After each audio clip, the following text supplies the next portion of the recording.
Chapter 1. Never the muse is absent from their ways. Lyres clash and flutes cry, and everywhere maiden choruses whirling. Neither disease nor bitter old age is mixed. In their sacred blood, far from labor and battle they live. Pindar, 10th Pythian Ode.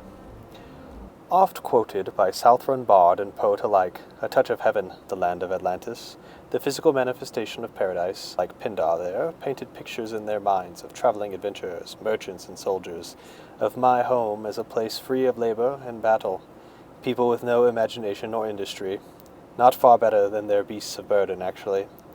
Naturally would assume that phraseology of the sentence meant we sat on our collect enjoying the 24 hours a day in which the sun did shine, perhaps by the beach, perhaps flirting with free-spirited maidens, or shaved boys in the Greek fashion.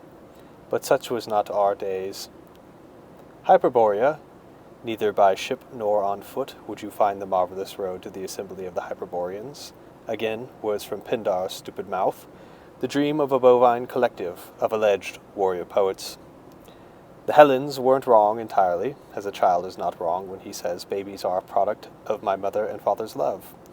What he said is technically correct, but an infant does not simply appear from the air. As such, Pindar sells a facade. While the poet is right in the fact that the citizens of my homeland spend much time thinking and enjoying music, he confuses labor done by magic and slaves for a total absence of labor. The names Atlantis and Hyper-Borea are entirely Greek in origin as well.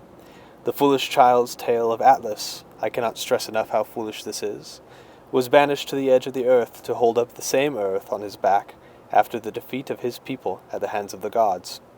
And they dare name my home for this simpleton? The Scanians to our south call us elves. They are most correct.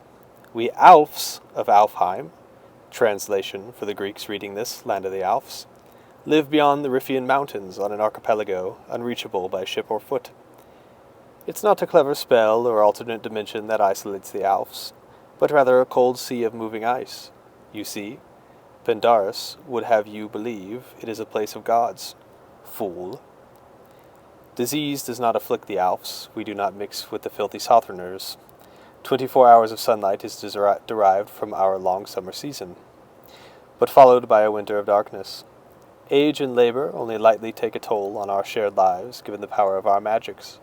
Battle is the only facet of the 10th Pythian Ode that is outright false, for unfortunately there rages a conflict between Alfs of light and dark, an argument carried out by force. Alphan legend calls for an end to our clan, and a distribution of our people and resources to the corners of the earth. This doomsday prophecy is heralded by the apostles of dark winter, rather negative fellows who pursue our collective downfall rather than push to persevere. So as our sun flirts with the horizon in the waning days of summer, I find myself not thinking of the Hellenes or Scanians. I do not think of the cult of the dark Alps or my struggle with those of the light. Instead I meditate by the wings of a hawk, flying over the frigid ocean waters for what may be my last time. By wings of the hawk, I mean I have quite literally shapeshifted into such a bird of prey. It is one of the many ways those with a grasp of magic may navigate beyond the Riffian mountains. One only needs talent and a feather.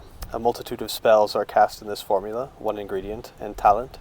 Alfs showing the gift are first instructed in speaking the spells by word, but mastery comes when the caster is silent. Given my incredible inborn talent, I do not even have to think of the spell. It is a matter of instinct, but more on that later. For now the sky was clear, the air crisp. Twilight colors and shadows painted the islands beneath me. I was quite high up as the sun kissed the earth. I knew it was required that I begin to glide down. It was nearly time for the ritual. I tipped my beak into a good angle of descent, making for one of Alfheim's largest islands. This would be the site of the ritual, the island of Yeg, our chief god. As I descended, the fortress of Maralon solidified in my sharpened vision. Maralon himself stood on a stone balcony. Double doors of reinforced wood and steel opened behind him. Still so far out, the vision of the hawk revealed a face of deep contemplation on the Alf king.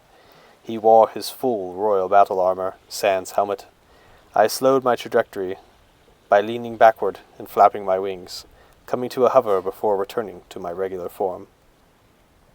Grandmaster Sovos. Yes, you read that right. My parents named me Swan Beast. It was their dying wish before the ship sank. Either way, the King Maralon greeted me with his steady, deep voice. Naturally, I bowed. Your Highness, was the expected reply from someone of my status. A high station I wield. I hope I am not intruding when I ask the reason for your look of concern, and the donning of your armor. Have the Dark Ones made their move? The circumstances of late could not be to blame. Maralon generally possessed a stone wall of a face. This was something new. Come, we'll walk and talk. The tall, muscular man of blond hair and square face led his Lord Arcanus into the fortress, and down well-lit halls. Word of an attack. Cormal, literally Black War, and several of your allied masters defected. To call an Alfman beautiful was redundant. All Alfmen were beautiful. There were other things to be jealous of, however, and I often frowned at the thought of my bird-like frame compared to the king's, a man of wide shoulders and thick extremities. Cormal, my rival at the King's College of Magic Arts, and I could be mistaken for each other, were it not for his raven black hair compared to mine of light brown. They plan on disrupting the ritual. Then we will have to move quickly. I picked up my pace, and the king mirrored me. Our plan has paid off. The castle is warded. I did not need reminding, but I let the king speak anyway. Our greatest concern will be his armed men and artillery. Cormal is said to be general. Predictable. He would have the most intimate understanding of the fortress's defenses, as well the most appropriate name. A shield of energy would deflect bolts of flame, lightning, and the like. But projectiles would crash into the stone walls behind it. They would use trebuchet and catapult, enhanced with an extra push by a master, to launch the missile farther and faster. We will scrap Phase 1. I will go through naked.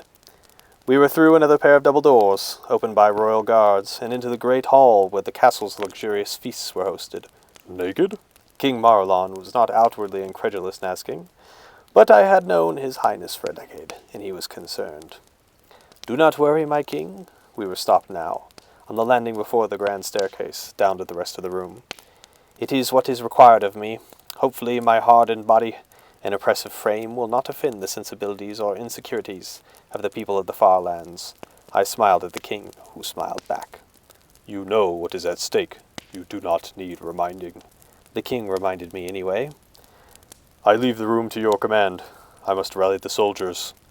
I watched Maralon walk away and wondered if it would be for the last time. Would this quest kill me, or would the defenses of this fortress kill him? What a beautiful corpse he would make in all the royal pageantry. I spoke now, while taking the ornate steps down. It was an announcement, and I artificially increased the volume of my voice, given the hurried business of the room. 100 apprentices and slaves moved about, directed by dozens of masters. Phase 1 will not come to pass. We will make ready immediately for Phase 2. I watched as masters exercised their nervous twitches, a rapid scratch of the head, a bitten lip, a hand in the mouth, a curse word here and there. Spellbooks were flipped through, and apprentices reworked the geometric symbols scrawled from blood and chalk on the floor of the great hall. I needed not worry if any of these Alfmen present were of the dark persuasion. The ritual was not able to be sabotaged from within. It was the dark elves amassing outside that I was worried about. And as if my worry had been a catalyst, the castle shook with the distant impact of a projectile. Worry not, the dark elves siege this castle. If we do everything right and nothing wrong, they will be of a concern no longer. I could have worded that better, as evidenced by the looks of stress that washed over those who were previously calm. No matter. I took my place in the center of the rectangular room and closed my eyes. I envisioned what was to come, the ritual of Rensharo, literally, West Ocean Walk. It hadn't been attempted in a century. 100 years prior, Maralon's great-grandfather had tried it, and washed up on shore some days later. His body did travel west initially, to give him credit, but the spell cast by the ritual had been too weak. It was the discovery of Zyreth, literally Royal Bridge Arcane, artifact, in an iceberg 5 decades prior, that would give us the chance to be successful tonight. Created by the gods, these artifacts amplified the magic powers of the users. Zyreth was one of the most powerful ever discovered. Our plan was simple. I was to travel over the great western ocean to the far lands, where I would seek a new artifact to defeat the Dark Elves once and for all. The castle shook again and again. It was time. "Let us begin," my amplified voice boomed as I derobed in the center of the blood circle and acted as a symbol for the North Star. A slave took my robes and ingredients, satchel, passed them to Everett, one of my students. Everett's face looked concerned. I channeled one of the few spells I possess that can be cast with no ingredients. Mind reading. "Sovos will die, and the Dark Elves will skin me alive." I frowned at that. "Have hope, Everett," I spat. The masters took their places, and the azure crystal Zyreth floated above their heads and into place above me. The apprentices formed a chain of hand-holding around the geometric shapes, and began to whisper softly their chants. The masters formed a ring within the shapes closer at hand, their chanting louder. It was in the ancient tongue of the gods, unrecognizable to any ear not trained in the college. As their chanting filled the room, the castle shook from projectiles. Dust fell from high places. A brick tumbled and hit a slave. The shapes on the ground began to glow, and my skin burned hot, then cold. From my perspective, I was the same as I always am, but to those outside the rings I would appear to be glowing. The triangles of chalk and blood and salt rose from the ground, spinning now. Then the circles, squares, diamonds, and the rest. They were glowing and spinning, the chanting getting louder. It was now that I cast out doubts, meditating as if I had been as a hawk. Would I make it far enough west? Would I wake in a dark sea alone and freezing? Would I be savaged by natives, my muscles clenched and relaxed? I opened my eyes, and what looked like ice crystals were surrounding me. They were purple, blue, and pink flashes of light. I closed my eyes again and remembered the western horizon, with the sun hanging low, the smell of the salt water and pines, the coolness of the wind. The castle shook one last time, as the room dissolved, and my body with it. It was heat that I felt first, but not like the heat of fire.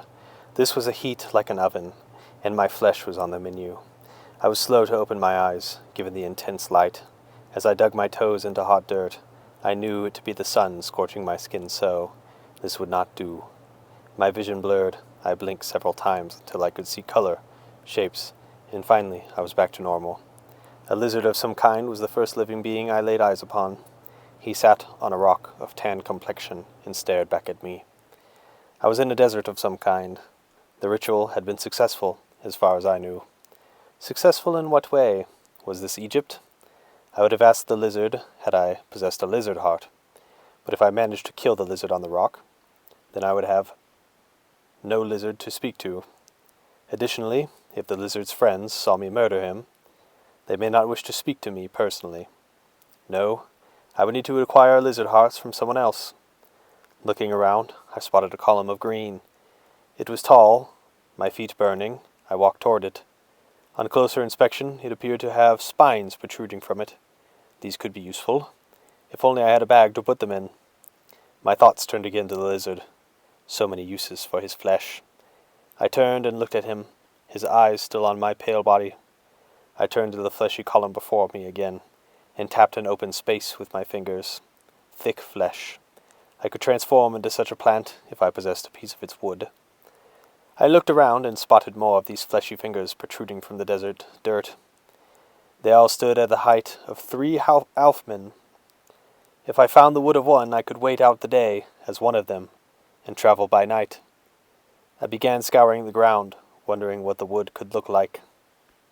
After several moments, my foot came into contact with the needles of these strange plants in an involuntary fashion. I plucked them out, and a couple made me squeal like a Greek. It was in my scouring that I discovered a trail. This was a good sign. It was well manicured and wide. It must have been a busy thoroughfare at night. Several boot prints were visible, and I squatted to inspect them. The warm desert breeze dried my lips and tickled my body. The boot prints were fascinating. They each possessed a unique pattern of hexagons and various other shapes and designs. I compared my foot to each and discovered that a race of men similar in stature to the Alps must occupy this territory. I certainly was not in some unknown part of Egypt. I was giddy with excitement. If only I could find a bird and steal his feathers to gain an elevated sightline. I decided to follow the trail in my search for wood. If I was unsuccessful, at least I would be closer to human contact. Trails in the desert often lead to people, or water, or both. During my walking, I began to come across different plants of a strange shape.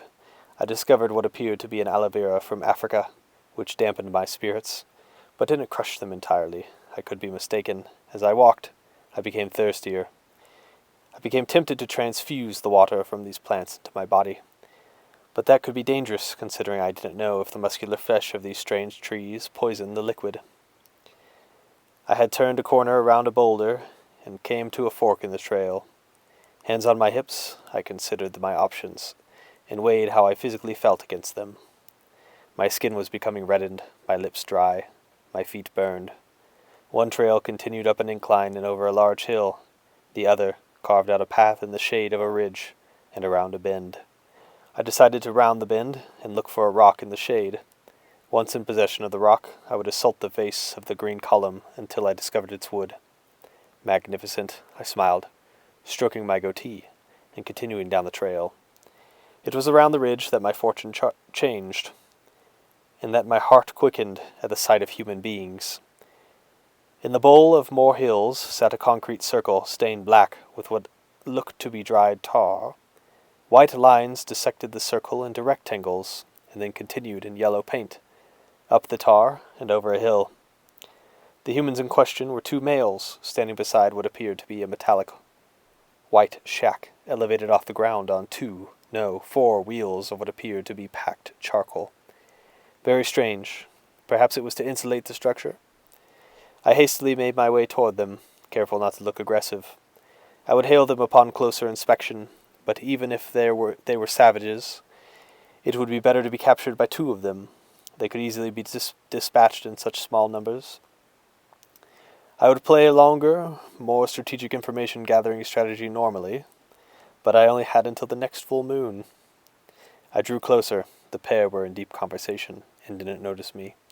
They were not alert to threats, which told me a few things.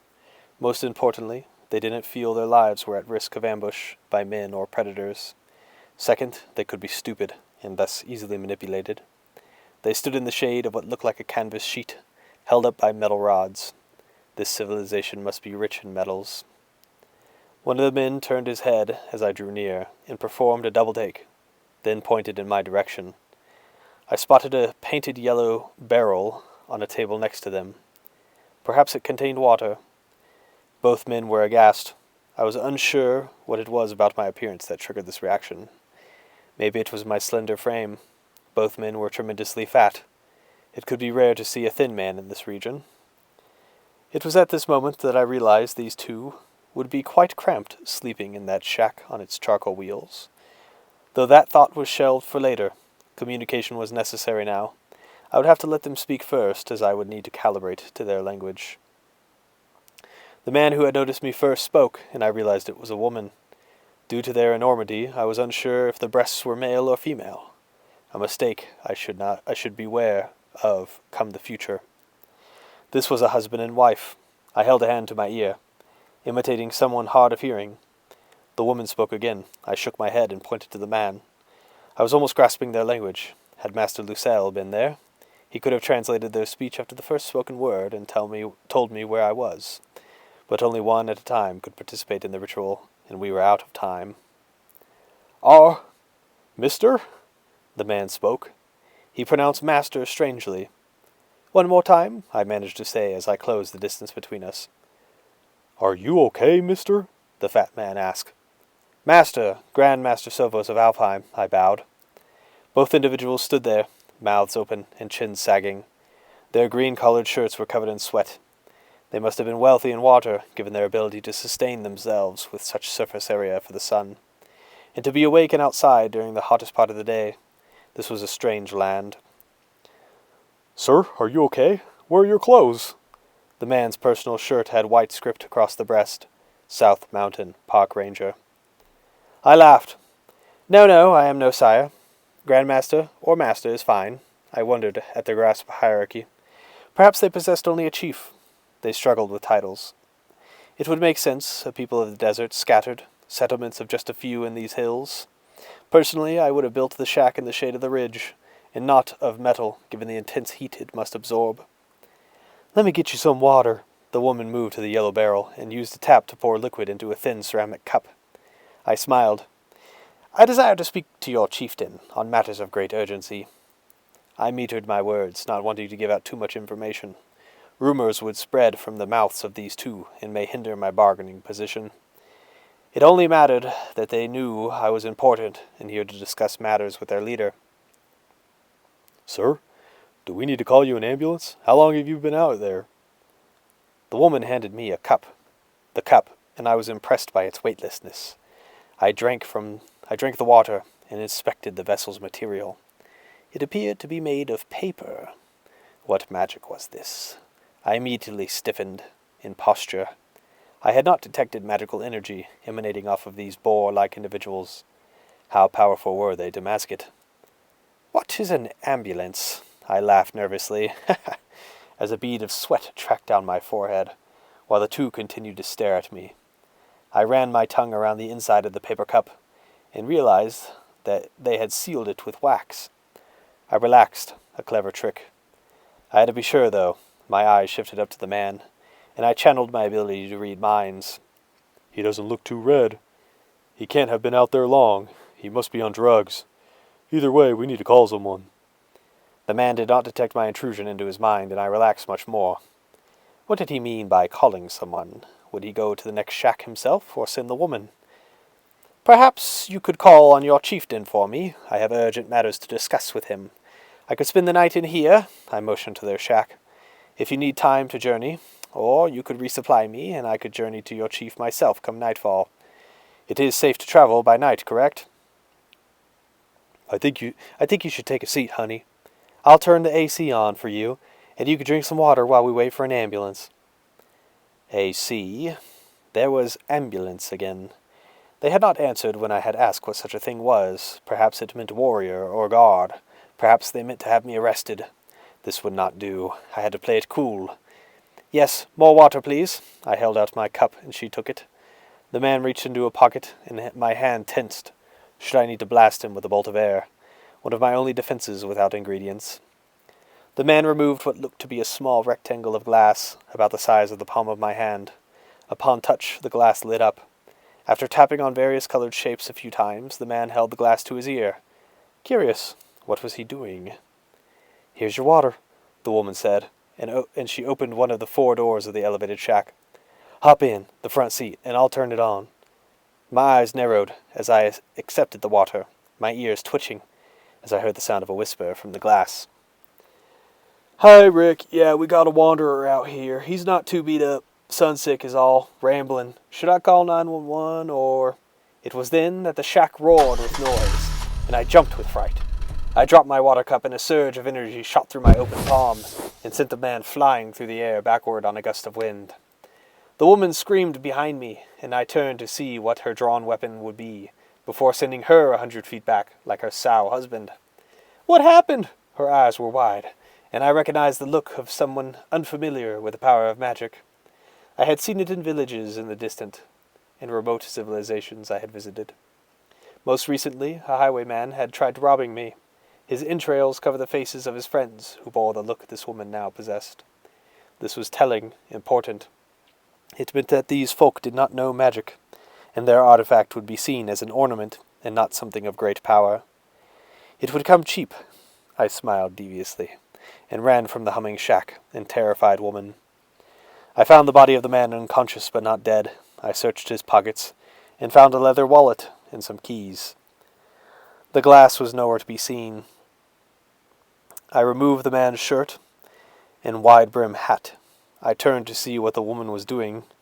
She had her own piece of glass out and pressed against her face. That was not good.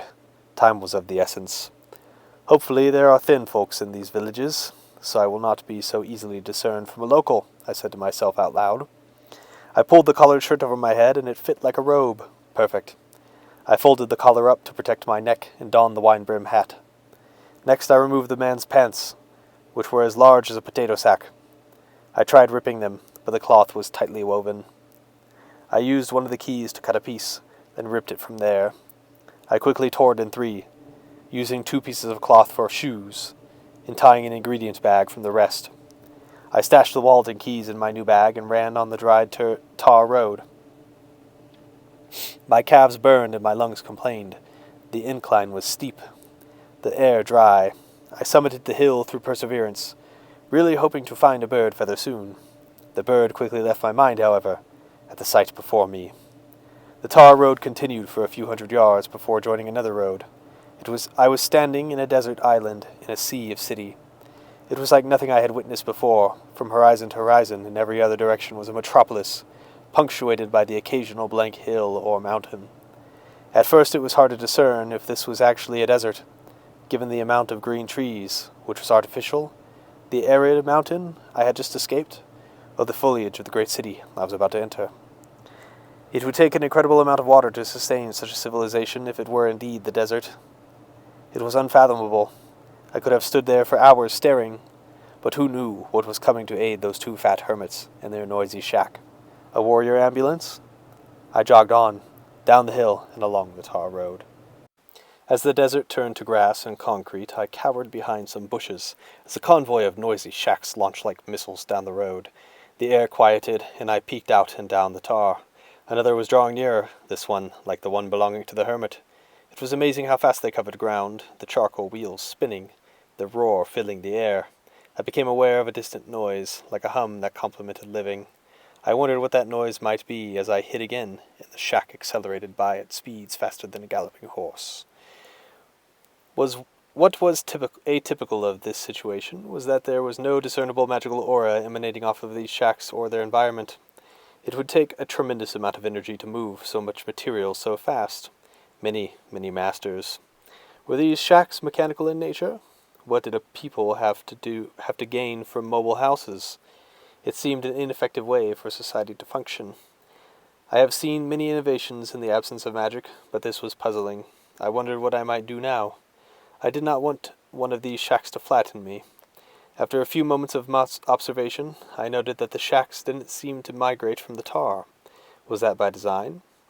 I would have to take a risk. I stepped out onto the gray cement that runs parallel with the road and waited. Within moments, the roar of another shack was heard. I cringed and waited. The roar became louder. I turned to look, body tensed, eyes wanting to shut in fear. Had my bowels been full, I might have released them. The shack that was barreling in my direction was massive. Its front was completely metal, the rest of the rectangular prism of banded steel and wood. I counted 16 wheels. My shoulders rounded forward in insecurity, and I closed my eyes again, waiting to be smashed under its power. The roar became louder still, and soon it was upon me. As soon as it had come, the noise receded into the distance. I was alive. They truly would stay in the tar. That one must house at least 10 people, I surmised. I was about to choose a direction and begin walking, when a horrible whining noise filled the air, like a chorus of high-pitched wind instruments blowing different tones. I backed into my trusty bush and laid low, the noise growing louder and louder. There came then 4 shacks. One was large, red, and rectangular, with a ladder on top, but not as large as the one that had just passed. Another, a tall box, with a front like the shack of the hermits. 2 were slimmer, smaller, rising about to the chest of an elf-man. All 4 of them had lights encased in glass of red, blue, and yellow, all flashing. As the noisy shacks approached, their droning chorus of instruments was almost unbearable. I covered my ears and closed my eyes, waiting for them to plow into the bush and splatter my organs onto the ground of this strange new city. Just when it looked like they might do just that, they slowed and turned down the road and toward the hermits. I sighed. Yo! Someone ate dust at South Mountain? When I first heard the voice, I yelped in fear. A critical mistake. The man holding yet another glass communicator turned to me and returned my shriek. Ah! It became time for me to attempt deception. Nothing else would save me from this moment. I leapt from the bush and engaged the fellow. A youth, I could tell. "Excuse me, is that you, Seaman?" I blurted the Alphan name, which literally meant wood bond. It was subconscious. The young man looked like an old apprentice who had once died in an unfortunate accident under my watch. I don't have any money, man." This Seaman look-alike backed toward the tar road. I was immediately curious if he would be killed by a mobile shack. I then became curious how often that happened. "Money? I am not after your money. I just wanted to catch up with an old friend. Perhaps at your house? Are one of these fine homes I see speeding by in your proprietorship, young Seaman? Why do you keep calling me that? Calling you what? Young Seaman. Is that supposed to be a rapper? This was a test, a gamble. I had to take a risk. Yes, I nodded slowly. A rapper, young Seaman. I was not aware of what a rapper could be. That's, actually pretty funny, man. Woodbond smiled cautiously. So, you're not trying to rob me? No. Rob you, my old friend? A foolish notion. A man of honor such as myself would never rob a friend. I believed I was selling this young individual on my lie.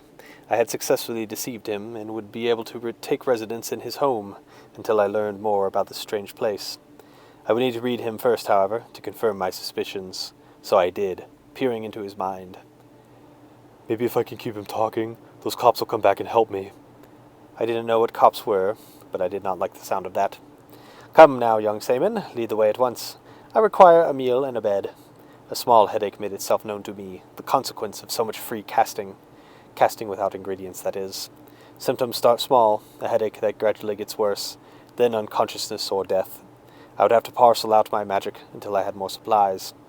Seaman stared at me a moment. He wore a short-sleeved shirt with no collar. It was black and bore a red bird on the front. Cardinals was written in script. He wore blue pants. Strange. Why blue? Blue must be the color of House Redbird. I surmised I could appeal to his sense of loyalty and honor. Come, wouldn't the lord of House Redbird demand that you treat his guest with all the comforts of an ally? Further, an esteemed guest of magical ability? Seaman gulped and looked around. His eyes glanced toward the desert and the hermits, as if yearning for some type of reinforcement. He was sweating. His clothes made no logical sense given their environment. A shack sped by, then another. Okay, let's go to my place. It's not far. Perfect. I chanced to mind tap one last time. I'll just run from this weirdo when we get to my neighborhood. That suited me. I would have a guide for now to lead me from this place of critical danger. Your hospitality is not lost on me. I will repay you, young Seaman. I sold the deception easily, hiding my smile and biting my tongue. We crossed the tar road once we were certain no homes were propelling toward us on a course of destruction. I was led into a narrower tar road and past a series of several buildings, each one being slightly different from its neighbor, but I noticed a pattern after a dozen. They appeared to be houses made of an unknown material, neither brick nor sod, possibly clay. What was confounding was, the loud shacks were off the tar road and onto a wider version of this grey concrete, that seemed to continue into each house. Indeed, I spotted a few homes with wide doors open, and loud shacks inside. The wide doors were impressive, resting on a track it seemed. They must have required much strength to manage, given their metallic nature. Unless, of course, they were controlled by a mechanism. I strained my ears and listened, but I could hear no such thing taking place. Seaman confused me, at first glance. He was a young fellow by face, but he possessed a small belly, like that of a starving child in a war-torn land, or of a man who drinks too much beer. I had seen many such children while flying over kingdoms asunder, though Seaman marched with no difficulties, whereas the children would stumble over themselves. I spent too much time musing. It had been quiet too long. I had better get some information out of this young, starving person. Are these houses here? Yeah. His response was as if I should have known that they were. You must be very rich to live around these homes. Not really. We rent one of the smaller ones. One of the homes within a home? The what? It seemed an obvious question. I didn't think Seaman was playing dumb, so I must have been incorrect in my thinking. There, the ones made of metal, I pointed. The cars? Cars. I tossed the word around my mouth, like the gristle of chicken. You live in the cars? What is up with you, bro? He looked back. What are you on? What was I on? Bro? Perhaps that meant brother. Brother Seaman, I am on Mother Earth with you, my old friend. I fully accepted now that Seaman didn't believe us to be old friends in the slightest. I take it you don't live in the cars, then? No, man. Cars are meant for driving. You know, like you get in, turn the key, and drive away. Drive? I said this thought out loud, knowing he did not mean to drive cattle or sheep. He meant to operate. As if this metal shack were a horse. A metal horse, I whispered. It made sense. Do we draw near your abode? Screw you, freak! Seaman ran now, but I couldn't allow him to escape. I was hungry, tired, and alone. I moved quickly, not wanting to cast for fear of passing out. I grabbed his shirt. But I had underestimated young Seaman. He turned and punched me. I fell back. He ran on. My feet hurt. I wouldn't be able to chase him. But I wouldn't let him escape. What had he said? You know, turn the key and drive away. That's it. The key. I reached into my ingredients bag and retrieved the keys from the fat hermit. I ran to the nearest cars and opened the door. The interior was very hot, like a greenhouse in summer. I persevered, however, and scanned the instruments in front of me. Turn the key. Turn the key. Where's the receptacle to turn? I had a wheel before me, smaller than the 4 charcoal ones outside. I rubbed my hands along it and felt a notch. It had to be there. I pulled out the keys. I had probably 8. I inserted one and turned, but the cars didn't move or make noise. So I tried another, then another. None worked. I sighed, defeated, stepping out of this metal horse. Down the tar road, Seaman was almost out of sight. Then, that's when I saw it. A bird. Well, the corpse of a bird, being feasted upon by a cat. That is a lot of feathers. Sean sprinted the last 100 yards to his house on Palomino Street, breathing hard. He unlocked the door and slammed it behind him. Immediately looking out the peephole, his breath slowed, the air conditioning chilling his sweat. Were you running? Since when do you run? Sylvia asked behind him. Shut up! Sean turned. His younger sister held her textbook to her chest as she descended the stairs. Are you waiting on an Amazon package or something? Yeah, Sean lied. An Amazon package. He turned and looked out again. Nothing moved on the street. Satisfied, he kicked off his shoes and made for his room. During his final scan of the street, he had failed to notice the pigeon on his neighbor's roof.